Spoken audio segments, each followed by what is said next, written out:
तो प्रदीप जी, शुरुआत आप ही से करता हूं और सवाल उससे पहले आपके सामने पेश भी कर दूं। सवाल बड़ा जरूरी हो जाता है और सवाल बिल्कुल सीधा है।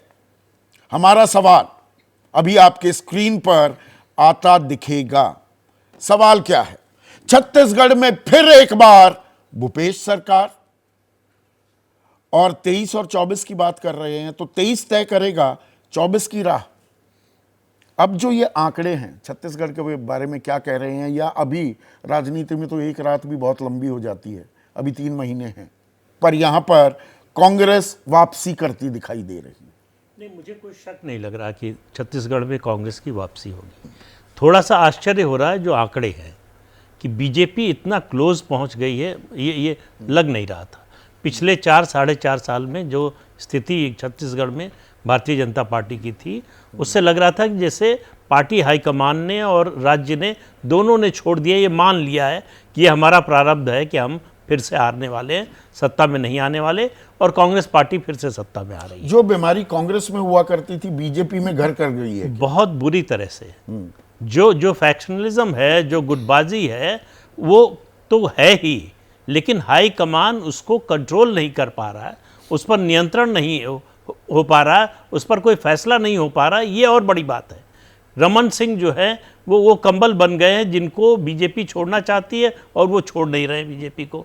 तो बीजेपी ने 2019 के बाद उनसे कहा था कि भाई आप जो है राज्य की राजनीति से निकलिए और केंद्र की राजनीति में आ जाइए, और राज्य की राजनीति की पारी आपकी पूरी हो चुकी है।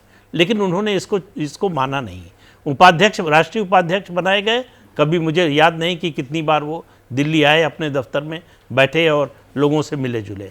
तो राज्य की राजनीति से वो निकलने को तैयार नहीं है, और राज्य की राजनीति की बागडोर बीजेपी उन्हें सौंपने को तैयार नहीं है। ये जो दुविधा है बीजेपी की, ये सबसे बड़ी समस्या है। और उसकी वजह से हुआ ये कि 4.5 साल में भी कोई नई लीडरशिप डेवलप नहीं हो पाई। यही बीमारी राजस्थान में भी दिख रही है, जहां बीजेपी कहीं बेहतर स्थिति में है। इन 3 राज्यों में अगर फर्क यही है कि वहां बीजेपी एडवांटेज की स्थिति में है, जैसे छत्तीसगढ़ में कांग्रेस है। राजस्थान में वसुंधरा राजे को लेकर पार्टी तय ही नहीं कर पाई है पिछले 4.5 साल में कि उनको कमान सौंपनी है कि नहीं सौंपनी है। अभी तक जो दिखाई दे रहा है उसमें लग रहा है कि उनको मुख्यमंत्री पद के उम्मीदवार के रूप में पेश नहीं करेगी पार्टी। लेकिन उनको भूमिका क्या मिलेगी, किस तरह की जिम्मेदारी मिलेगी, और क्या वो उससे संतुष्ट होंगी, ये एक बड़ा सवाल है। इसी से तय होगा कि भारतीय जनता पार्टी की राजस्थान में स्थिति क्या होगी। हालांकि मेरा मानना है कि अभी कांग्रेस से काफ़ी आगे है बीजेपी राजस्थान में, लेकिन पिछले कुछ महीनों में जिस तरह से अशोक गहलोत ने इस गैप को कम किया है, एक समय लग रहा था कि शायद 1 हॉर्स रेस होगी, बीजेपी को कोई रोकने वाला ही नहीं, लेकिन अशोक गहलोत ने उस दूरी को काफ़ी कम किया है। क्या अगले 3-4 महीनों में उसको और कम करने में वो कामयाब होंगे, सफल होंगे, ये एक बड़ा सवाल है। क्या बीजेपी अपने घर को दुरुस्त कर पाएगी, सबको साथ लेकर चल पाएगी, ये दूसरा सवाल बीजेपी के लिए है।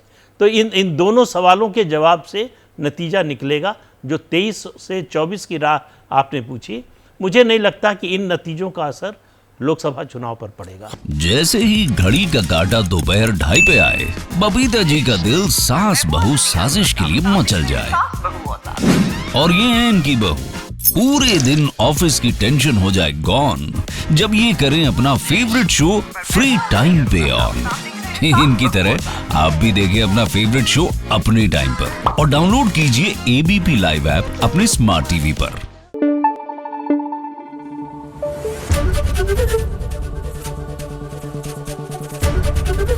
एबीपी न्यूज आपको रखे आगे।